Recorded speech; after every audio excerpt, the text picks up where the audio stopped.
This is Leadership in Action, and I'm Casey Cheshire. Join me as we delve deep into the passions, expertise, and experiences of Boston area innovators. Sponsored by the Boston chapter of the Entrepreneurs Organization. This is Leadership in Action. All right, here we go. We are off to the races, off to having just an amazing podcast. I can't wait to introduce you to our guest. He is really, really smart. He knows a lot of things, and we're going to try to learn as much as we can from him in the next 40 or so minutes here. I'm excited. Buckle up. Let's go. Who is he? He's an entrepreneur, a speaker, a writer, an influencer, an editor, a podcaster, and everything, and a fellow entrepreneur again. Expertise in the areas of information science, AI, cognitive computing. 30 plus years. He's worked with some great companies. He's helped them solve problems. IBM, IRS, who are those people? GE, 3M, like all these great folks. You've probably seen him in the Harvard Business Review, Applied Marketing Analytics, just a few places. He's actually on the editorial board at that particular magazine, host of the Earley AI podcast, author of the AI Powered Enterprise, CEO of Early Information Science. Seth Earley, welcome to the show. Thank you so much for having me. It's a pleasure to be here. Man, you're doing so much. I mean, it's amazing that we're able to carve out a little bit of time today just so we can pick your brain and learn more from you. So with that, I'm just going to pass this over to you, ask you this question the way we start every show, which is, what is a common misconception about leadership, running a business, and being an entrepreneur? That's a great question. There's probably a lot of them, but one I can hit on today is, people have this idea of, when you're an entrepreneur, you have some solution that the market wants, and, you have some runway, and you have the capabilities and the marketplace, and then you can just kind of run with it and have it take off. And maybe you need to bring in the right leadership team, the right resources, and it all looks very much easier from the outside than it does from the inside. So a lot of times you get people who are, going to help you move to the next level. They have experience, they have background, they have credentials, and then they come in and they really don't understand the nuances of the business, the nuances of a small entrepreneurial company, and really don't necessarily have the ability to do things in a sustainable way. And I think what's interesting about this is, when you're trying to be something different, whether you're trying to change your life, change yourself, change your business, when you're trying to be something different, you have to be different, right? You have to show up differently. You have to do things differently. And many times that those things make you uncomfortable, right? They get you outside of your comfort zone. And that's understandable, right? That's expected. You want to be different, so you have to act differently. Maybe there are people who can help you get there. Maybe there are people who can direct you or guide you, or they've been there before. And so this whole idea of being outside of your comfort zone is something you need to be comfortable with, right? You need to build that ability to do that. However, there is a fine line between being outside of your comfort zone and going against your gut instinct. Wow. And because again, it's like, I need to be different. This is not comfortable. These people are telling me I need to do things differently. Well, okay, but do I really believe that that is the right approach? Do I really believe that that is sustainable? And many times in my case, I didn't trust my gut instincts. And I went with that discomfort, and said, okay, I'm going to be in this uncomfortable place. But you know what? There's something really bugging me about this. There's something that's not adding up. And I think whenever I have gone against my gut, that has been a mistake. Whenever I have had those instincts and those feelings that directionally this isn't the way to go, I've been right. But the problem is I did not trust myself. And getting to that point where you can make that distinction between trusting your instinct, yet recognizing that you're going to be outside of your comfort zone is really tricky. I mean, it's really hard. especially when you have people around you who are kind of saying, oh, yeah, this is a great team, or yeah, this is the right direction. And something is gnawing at you to say, I don't think this is really going to work. And it's recognizing that and deconstructing that and trusting that rather than saying, you know what, I'm going to trust these alleged experts or these advisors who perhaps may be biased or may have an agenda. And so recognizing that is very difficult. But I found that once I have trusted my instinct and huge numbers of changes have happened. I mean, I could go on and give you very specific examples, but I don't want to ramble on here too much. So let me leave it at that. It's that, you know, trying to change and be different and get to the next level is an uncomfortable thing, but you have to balance that with what your instincts are telling you. I mean, this is such a great topic, and also just such a thought exercise. I love that we're tackling this today. The idea of discomfort versus your gut's discomfort. Are they two different feelings? Is one just like I'm cold, I wish I had a sweater, and the other one is like my soul is aching right now? Or how do you? I mean, maybe this sort of helps us separate out which one is rearing its head. So think of it this way. So there's an intellectual piece of this, right? There's this logical, explanation based. Okay, this is what's happening. This is what we're going to do. Here's the story. I'm telling you this story, right? Because there's always a story. If you're not achieving the performance that you need or the results that you need, there's an explanation, right? There's a reason, there's a rationale. And the problem is not taking that intellectual approach without incorporating the emotional pieces of it. Because on the one hand, people can tell you certain things and say certain things intellectually, and they make sense. But are they really communicating in an honest and authentic and sincere way? And if you only focus on the intellectual aspects, and that tends to be me, right? I'm a very logical person. I have a background in science. I tend to look at the details and the logic of the explanation. But as that explanation does not result, or that mitigation or that plan or that change or that redirection or whatever you want to call it, that pivot, as that does not produce the results, now you're listening to a new story. And the new story has logic and makes sense, but what are the people really telling you without that logic, right? What are they telling you at that emotional level? What are they telling you? Can you trust them? And that's what it comes down to. And that trust is really an emotional trust, right? It's saying, are these people really sincere? Are they really being authentic? Are they telling me the truth? And in the past, what I would do is I would kind of, maybe if something didn't quite add up, I would give them the benefit of the doubt, or I'd kind of move on, or I'd say, okay, all right, whatever. Let's just focus on the future. Let's focus on moving forward.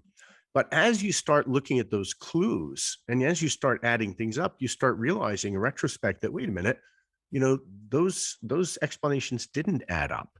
And so the difference is listening to yourself. And when you do hear that thing that doesn't quite add up, or that thing that doesn't make sense, or that indicator that tells you, this explanation isn't sitting well with me, call it out, address it head on. Because one of our core values is honesty and transparency, right? It's just a core value, whether it's with a customer, don't BS a customer, right? Don't sell something you can't deliver. Don't, take responsibility if there's an issue. And that's very dangerous in many large organizations, right? Because if you fall on your sword, that's an opportunity for everybody to kind of jump on, especially if you're working with other large vendors.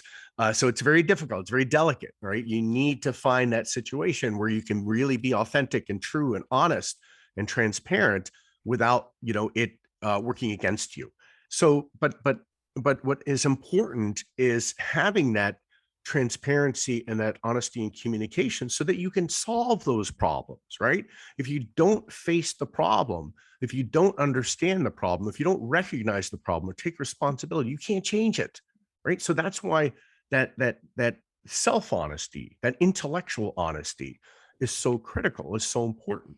And when you have that as a core value and you hire to that core value and you fire to that core value, you cannot gloss those things over, right? Because what I would get is I would get BS. I would get BS from my sales leader who would say, oh yeah, this project's happening, that project's happening, whatever. And you kind of go in, you don't see stuff in the CRM and you're like, wait a minute, it's not in the CRM. Oh, there's stuff that's happening that's not in the CRM. Wrong answer, right? If it's not in Salesforce, it didn't happen. But what you're hearing is you're hearing little bits of inaccuracies, right? You're hearing little bits of positioning and and evading of that responsibility. And as soon as that happens the first time, you have to stop it. And I've had those conversations, and I have had, and I've changed the team so that I don't have that dynamic anymore. But that was a dynamic that I faced and that I dealt with, and that really damaged my business because I did not trust myself. And again, people hearing this might say, well, wait a minute, you're trusting people you shouldn't have trusted. Well, yeah, Yeah, I was. kind of what happens. That's what happened. And, when you have a team, you have to be able to trust that team. But when there are little indicators and little signals that start telling you that this team is not performing the way you expect them to, or the way they need to, or the way they say they will, those things speak volumes. And for whatever reason, I was not focusing on those things. I was focusing on the words. I was focusing on the plan. I was focusing on move forward, what the remediation was, what the mitigation was. How are we going to adjust? How are we going to course correct? What are we going to do? But again, it's those little things that kind of add up over time. And again, it's so critical to trust your instinct. And my background is I built this company without any experience, right? I didn't have any expertise in information management. And we're talking almost 30 years ago, right? Of course, I built that expertise, but I started from a position where, I didn't work for an Accenture or a Deloitte and, for 10 or 15 years and, learn all the methodologies and all the techniques and grab my, 5 buddies who I know are A players and a couple of customers and then say, yeah, we bootstrapped. I knew nothing, right? Right. So I learned the hard way. And learning the hard way means you're constantly looking for the answers outside of yourself, right? Because you don't necessarily know. And so where do you look for those answers? You look for those answers in people that have the experience, that have done that have been there. And that's where, again, you're trying to take in this new information so that you can act differently, so you can bring the business to another level. But that core trust in yourself has to be there. And that's the piece that I didn't have at that time, because again, I had this concern that I didn't have the answer, that I didn't know. That's a great way to look at things, to say, hey, I could be wrong, or hey, I don't know the answer. Give me the answer. I don't care if I'm right or wrong. I just want the truth. I just want the answer. I just want the reality. I want the path forward, right? Right. Whether it's me or for a customer. But again, when you have that question, you have to be able to look at those answers with both the logic and the emotion. And if you don't have that whole view of things, right, and you're not trusting those nonverbal, non-logical things, then you're missing a big piece of the puzzle. I love that, man. I think I'm so susceptible to that. I'm sure a lot of people listening, the idea of you're listening and it's like, I don't have time for all the fancy emotional things. So they just give me the story and I'm just taking that as raw input when I should be thinking about, first, should I trust this person? But let's say you do trust them, but maybe in this situation, they've got their own emotions mixed up and maybe their recommendation. And it's like, okay, to your point, what are they really saying? And Right. and what position are they coming from when they're Right. suggesting, oh, do hire this person. Oh, don't hire this Right. person. Right. So it's Do not they have an just, agenda? yeah, it's like taking one line of data when there's really several different lines coming in at the same time, and you can't ignore those other pieces. Right. Right. And the whole idea, like I've always said, I don't necessarily have an agenda, right? I'm very transparent. I am who I am. I don't apologize for anything. And I just say, it is what it is. Right. Right. And, it's about communication, and it's about reality, and it's about the data and the information and so on. But sometimes if you don't have an agenda, somebody else will, right? It's almost like an agenda vacuum, right? So you say, my agenda is being successful and making clients successful and helping employees, have fulfilling jobs and feeling good about the work they're doing. And but someone else might have another agenda, and maybe they'll bring in their buddy, and maybe they're doing a favor to somebody, and maybe they're asking for a salary that's higher than what this person deserves, or because they want to build their relationship with their buddy, right? Or Yeah. whatever it might be. Or maybe they're just saying, hey, I'm going to take advantage of this as long as I can. And it's unfortunate. You don't want to believe that people have those kinds of motives, but you have to be, you can't be naive, and you have to recognize that people do have those motives. They do have those agendas. So it's challenging. And I think, the more of a trusting person you are, you have to assume people are working with good faith, right? You just have to assume that. You can't You have to. in my opinion. You don't have to, but no, there's a lot of people that to. go around. Yeah, there's a lot of people that go around that don't trust anybody, right? And they're always I've met a few. Yeah, we've all meet them, right? There's a lot of sociopaths in business, right? Who just don't care, and they're looking, to get ahead at whatever cost. But and many people that have that lack of trust in others and are always looking for the angle, or always looking for that weakness or something like that. That's their nature, right? But I don't want to go through life that way, right? I will trust people until they show me that they're not trustworthy. But at the same time, I don't want to be naive about it, right? I want to make sure that, trust but verify, but also, don't take risks. Don't take unnecessary risks. Don't give them more than you can afford to lose, in any situation, right? And and again, there were times when there were, hiring decisions or investment decisions that were made that were like, whoa, can we really do this? And you're getting information from a CFO who was brought in by a COO, and they have a relationship. And at the end of the day, you have to trust people, but you have to go with your instincts and really question things. And at the end of the day, it's your responsibility as CEO, right? Success, failure, you're the one who lives with it. You're the one who has to deal with it. And so you have to be really careful to calibrate how much you're going to risk when you do have that trust in people. And you have to be able to get enough other signals. The other piece is, don't do it yourself, right? If you have to, this is where there's that tricky part, because if you're trying to bring other people in to help you, you have to make sure those are the right people to do that. Because if you have the wrong people in your inner circle, then that throws the whole game out too, So, I used to feel like I was fighting with my leadership team. I used to feel like I had a battle. I have a team now who I love, and we're so aligned, and we have such a great culture, and there's tremendous trust.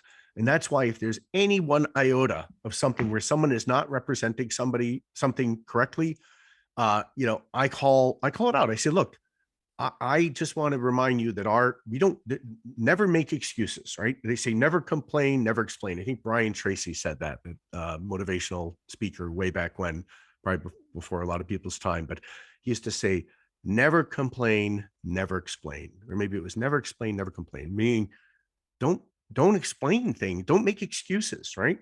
You need to look at explanations to give you data so that you can make better decisions in the future. But don't explain away why you did something. It's like, you did it. Okay, you can give me some rationale, fine, but it's not an excuse, right? So when I hear people, saying something that is not quite right, I say, look, your explanation doesn't sit well with me.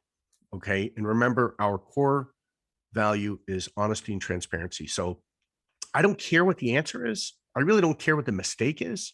I don't care if you made an enormous blunder, but just take responsibility, right? Just say, I got it. I did that. I understand. My favorite response is understood, right? Because I don't want people to go off and start rambling on about, well, I did this because of that and this happened. It's like, here's what needed to happen. Are you clear? Understood. And that's it. And again, it's I say there's no losing. There's winning or learning. There's winning or learning. There's no losing. But you can only learn if you acknowledge the issue and if you acknowledge the mistake or the problem. That's the only way you can learn.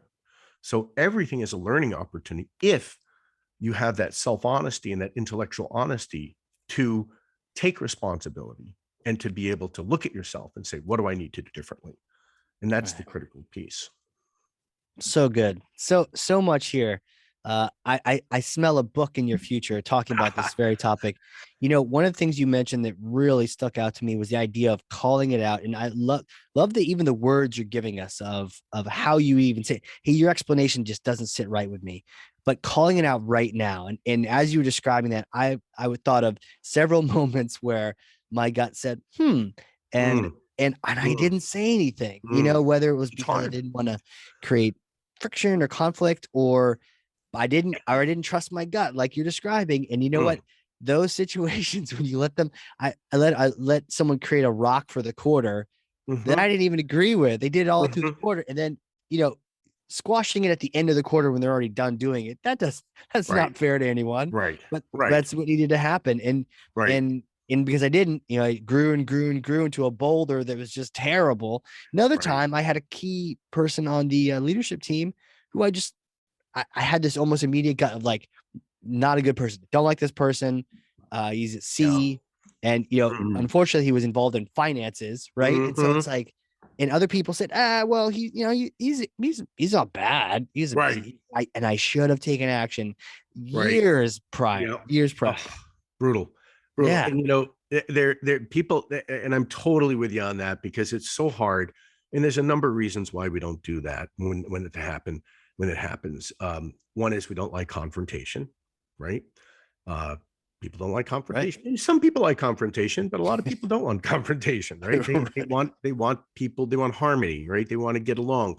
It's not that you want to be friends with people, but you want positivity. You want people to feel good. You know what I mean?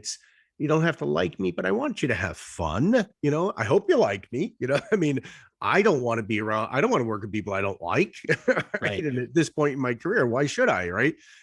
So part of it is saying, let's have fun, let's enjoy each other, let's trust each other, let's not have strife, and let's not have conflict. But that's different than calling out the things that need to be called out when they need to be called out, right? And people appreciate this. If you can do this in a way that is sincere and kind, and if I can add loving, I mean, that's kind of a silly term to use in this context, but if you do it with real sincerity and authenticity and kindness and um with the objective of doing what's right for the company and what's right for the individual, right?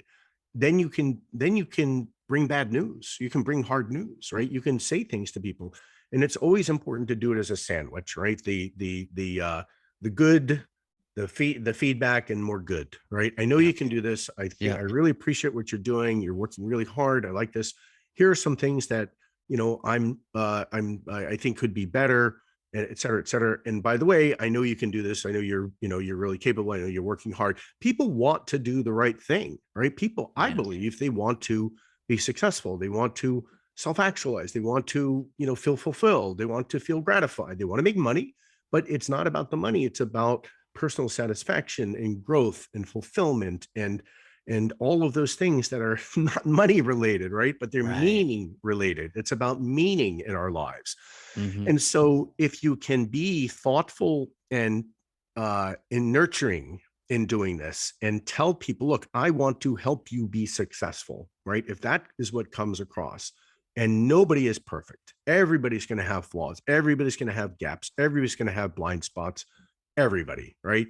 And the idea is, can you help people see the blind spots, and can you help mitigate or fill in or backfill the areas where train or remediate the areas that are weak, right? Or that Yeah, they don't have the strengths in. Everybody has strengths, right? Everybody has their superpower, right? You got to so true. find that superpower, and you got to say, what are they really, really good at?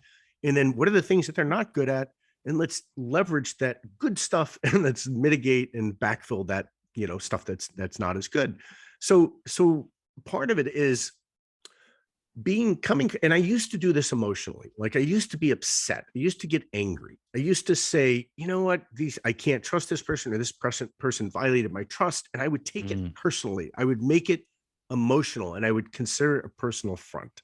And that was bad, right? Because now it's becomes a conflict that is more about the individual and the person and the relationship. And that's what you want, right? You want to be able to separate the action from the individual, and you want to be able to separate that from the emotion of how you're feeling. Like how you feel doesn't really matter in a way. Yeah. Right. It's almost that it's important. I just said it's important for following your instincts, but in terms of the relationship, in terms of getting the best performance, in terms of solving the problem, you got to separate your emotion, and you got to show up as a leader, and you got to show up as a supportive individual who at the same time can enforce boundaries, can give critical feedback, can help people grow, can focus on the right things. And again, if you take things personally, which I did, I would be upset, and I would be angry, and I would think, oh, this person's lying to me, or they're deceiving me, or they're ripping me off, whatever it is, they're trying to take advantage. That just poisons that relationship, right? Yeah. And so part of it is learning. I had to learn that I needed to show up differently, right? I used to, when I would smell something that didn't work, or I'm very logical and very methodical, and I would ask questions.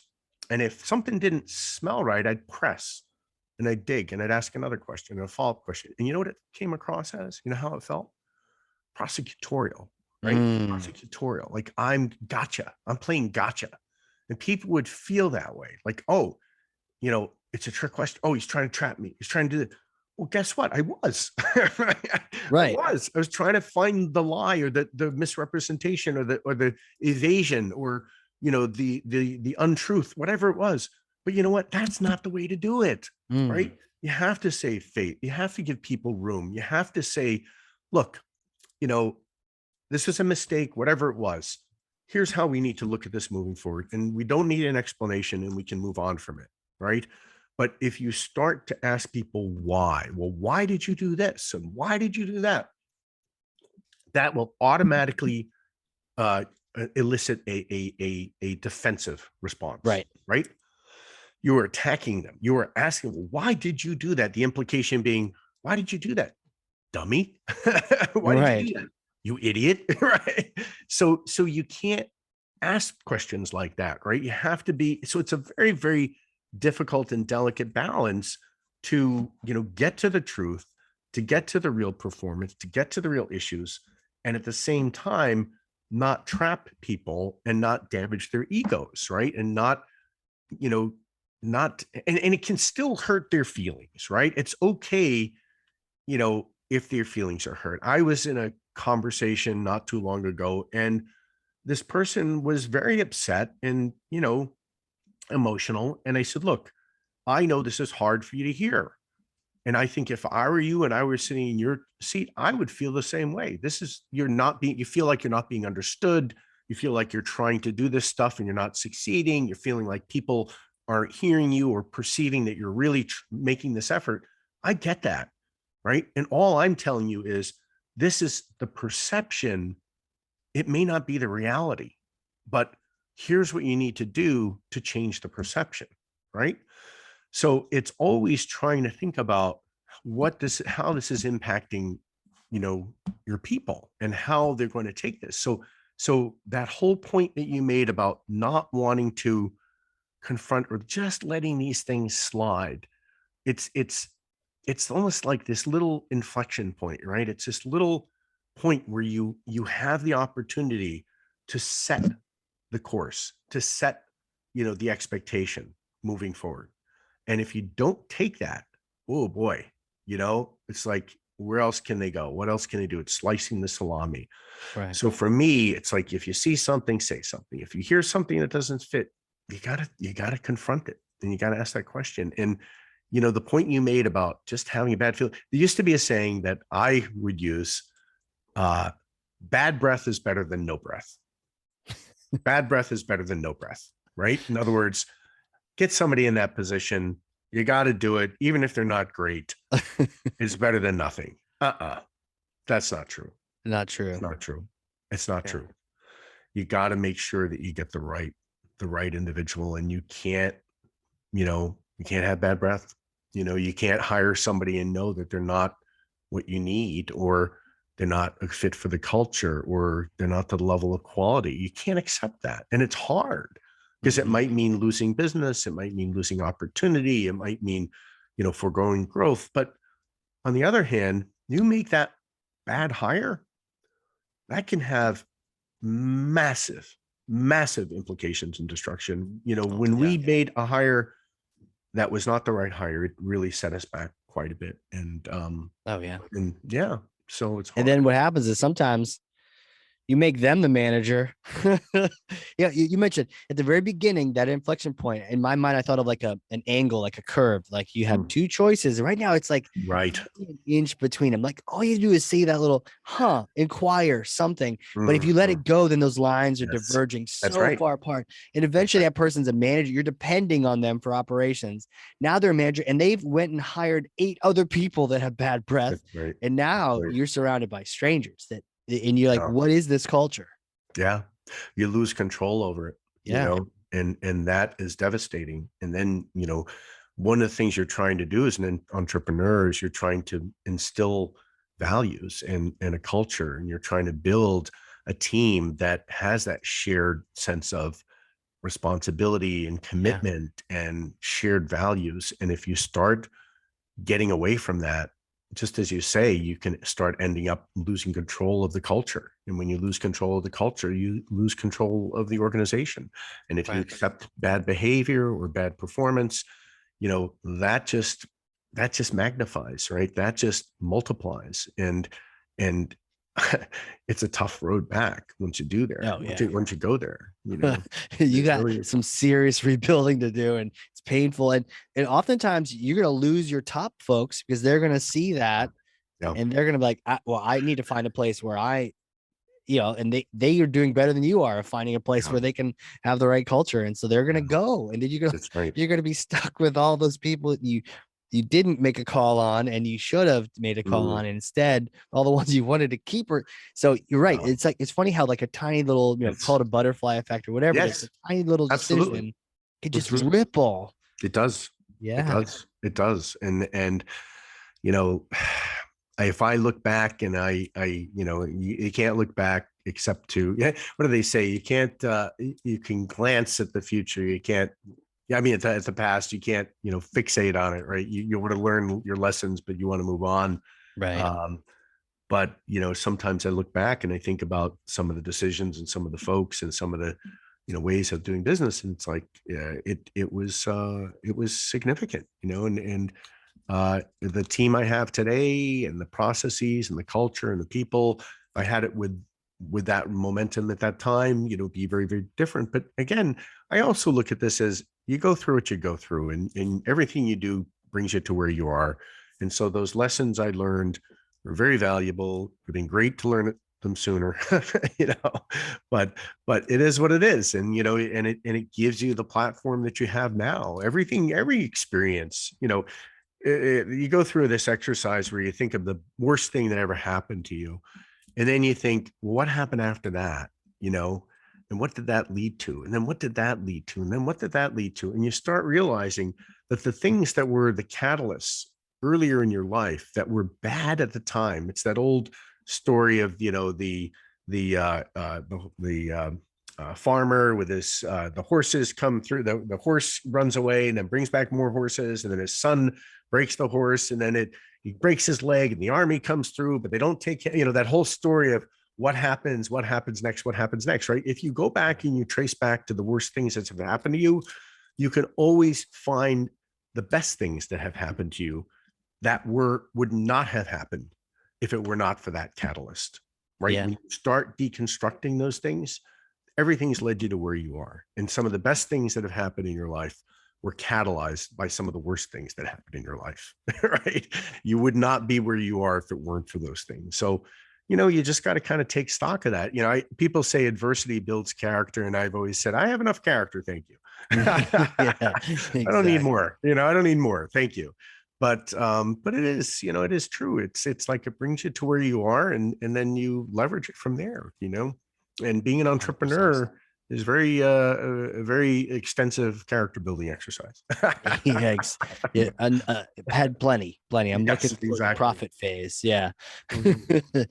My next question, kind of shifting gears a little bit, but Sure. really, who are you? Who are you? How do you know these things? Can you take me back in time, little Seth days? Did you know you could be an entrepreneur, a Mm. scientist, a writer, and all these things? Scientist. I wanted to be a scientist when I was Yeah. when I was very young. My father used to work for General Telephone and Electronics, Sylvania, and he worked in a research lab in Bayside, New York. And he used to take me into the lab. He was supervisor of a glass shop. He actually invented the helium neon laser, which was one of the precursors to all the laser technology that we have today. I also forgot that until I read a book called American Prometheus. My father also worked on the Manhattan Project in New Mexico. He was an explosive expert, and I remember as a kid he used to always talk about Robert Oppenheimer, Oppenheimer this, Oppenheimer that. So he worked with who was the person who's the father of the atomic bomb. Oh shit. Which at the time obviously ended World War II, but Right. obviously ushered in an interesting age. But I Do you never remember him saying anything particular about only working with that I him? just remember him mentioning Oppenheimer a lot, and but by the time I was an adult, it was long forgotten, and he never brought it up again. But I would love to find those, see if I could research, those Right. declassified documents to find out what his role was. But you use a conventional explosive to actually set off a nuclear explosive. My father was an explosives expert. They brought him from Australia, where he was stationed to New Mexico. But anyway, long story. But he used to bring Wow. me into the lab, and he used to, I used to see a lot of the experiments, and that was when people actually had, wet laboratories and physics laboratories and mechanical engineering laboratories, and he used to bring home old radar equipment that was surplus that they were throwing away, and I used to dismantle it and build other things out of it. So I was always fascinated by science and chemistry and biology and electronics, and this is pre-computers, but I always loved it, and I went for my degree in chemistry, and then graduate school I went for a business marketing degree, or I didn't actually get my MBA. I have an almost MBA, 2 years full time, but Well, I I will actually, confer it upon yeah. you, but the power is vested in me and the entrepreneurial community. But tell me about this. So you did go to school for science. Yes, You got inspired. You're yes, playing with old radar equipment. that's right. Did you at some point realize test tubes were not for you? And where was Yeah, that I twist that happened? realized that in I actually had a graduate school fellowship for University of Texas, or Texas A&M, which was a full scholarship for graduate school. And Wow. but I realized in chemistry lab that I was not very good at making compounds. My colleagues would end up with these beautiful. It'd start with these pure crystalline substances, and they'd end up with beautiful crystalline substance at the end. And I always end up with a test tube of brown goop. It's like everybody has beautiful crystalline substances, and here's Seth brown goop, right? Yet again. Damn So it. I realized I was not very good at wet chemistry, and of course today it's all instrumentation, and I would Right. love it. And in fact, we work with a lot of life sciences firms and instrumentation firms as our clients. But I loved it, and I just realized that it wasn't for me at that time. So that's when I went to grad school for business and did full time 2 years. And there was one course that in market research that my instructor said nobody who's ever taken an incomplete has ever finished this course. And I took an incomplete, and he was right. Then I went back a couple of years later to finish it, and they changed their accreditation, wanted me to start again. So I was like, yeah, that's close enough. It's one course short. But then I worked in technology. I worked for a small systems integrator and database management firm. And I remember seeing this database they had built. I don't even remember the technology, but it was pre-Windows, and I was like, the problem solved. Like, what else could you do? Like I didn't see Right. what all the possibilities were. But I ended up doing marketing and business development, and then I ended up finding someone who actually at one point I took a diversion and did some other entrepreneurial stuff. But I ended up working with a guy who was working with Lotus at corporation at the time, Lotus Notes. And I ended up helping him with some marketing, and I ended up getting trained in Lotus Notes, and I ended up, starting to teach people and taught myself systems administration and application development, and that was sort of the beginning of the groupware or knowledge management space, right? Because it's the first time you're connecting people with unstructured information. And so that was really the beginning of the work that we did and started to consult, along with my teaching.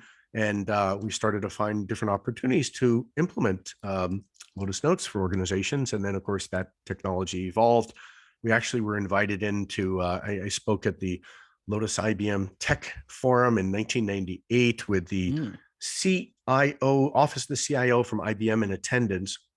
And I got an invitation down to Armonk, and got put in a room with about 10 people and started hammering me about Lotus Notes. I said, hey, it's not my software, but I know why your deployments are not good. And they actually brought us in as their SWAT team to do Lotus Notes tuning. And the reason I tell that story, I usually tell a slightly different story.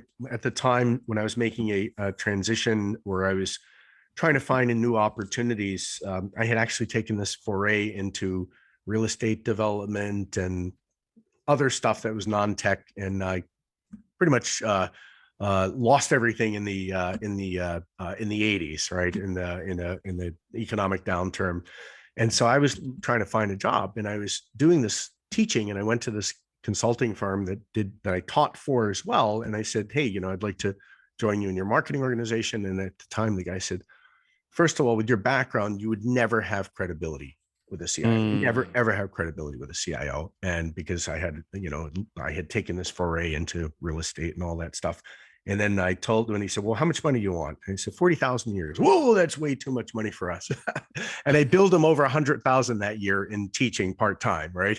But years later is when we were brought in for the office of the CIO at IBM. So went from, okay, you'll never have credibility to, okay, that's where you are. So all of it is really self-taught. All of it is really, my curiosity, my desire, my, my doggedness, in terms of trying to find answers and trying to figure things out, doing research, doing self-training. So that's really been the theme, right? I've taught myself all of this stuff. When I started this business, I really didn't have any expertise. I didn't have any contacts. I really didn't have much background. I had the years before that when I had done some work in for that small firm, but it was not necessarily related to what I was doing at the time. And so that's how I started it. And with that, built the business over the years.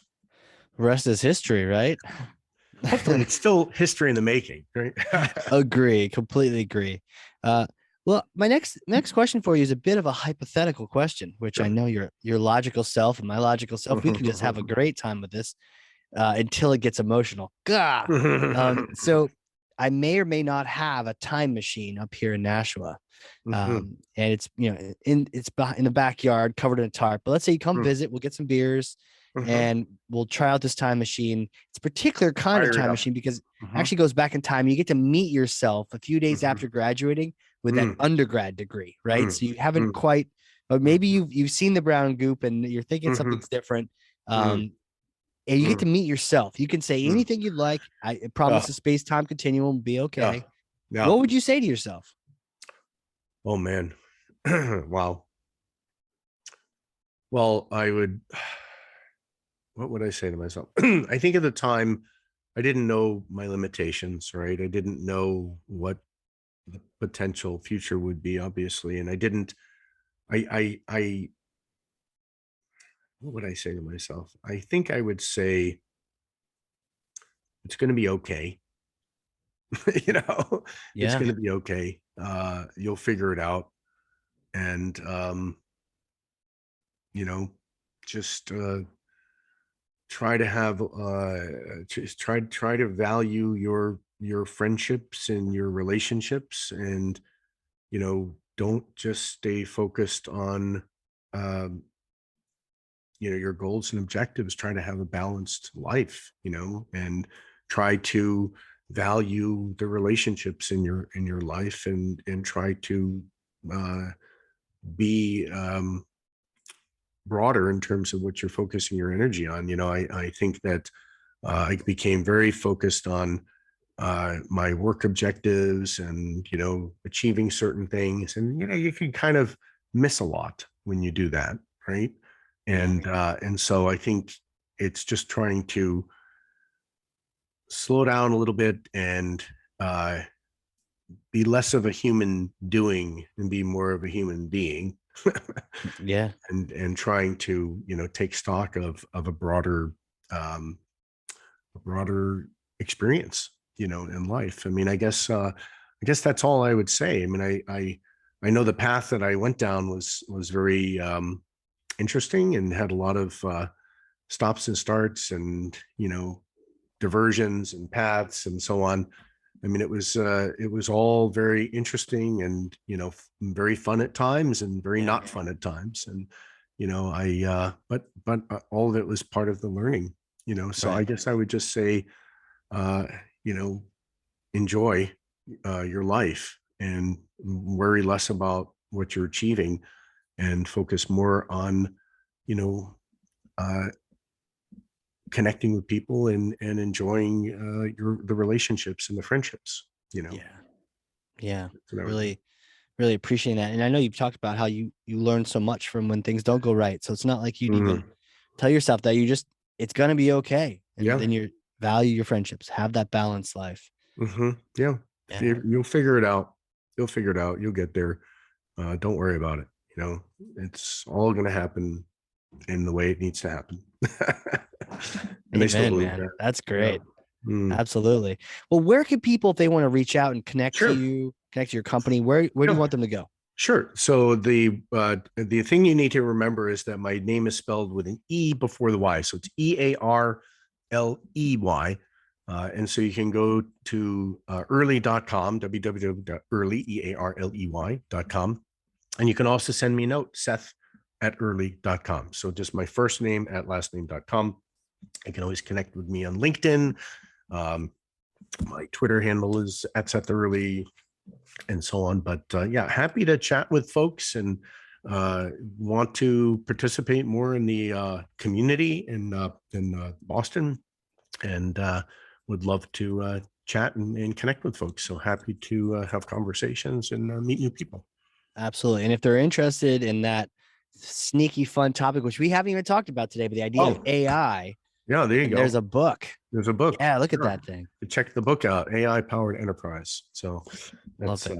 that's another interesting. And I had a little article that was part of Harvard Business Review, which is about how AI is changing the workplace, and that was part of a special topic, best of archive edition, which is very great honor to be selected for that. So Absolutely. And look at that, right on Amazon. So you can have that book delivered, and then they know how to contact you to keep that conversation going, and the podcast, right? That's right. Shout out Early podcast. Early AI. You can find that on the website as well. It's our podcast. We bring in guests to talk about artificial intelligence and machine learning and other random topics. Love it. Yeah, I'm definitely gonna check that out. I'm a big fan of that. At some point, we'll have to talk about AI and marketing.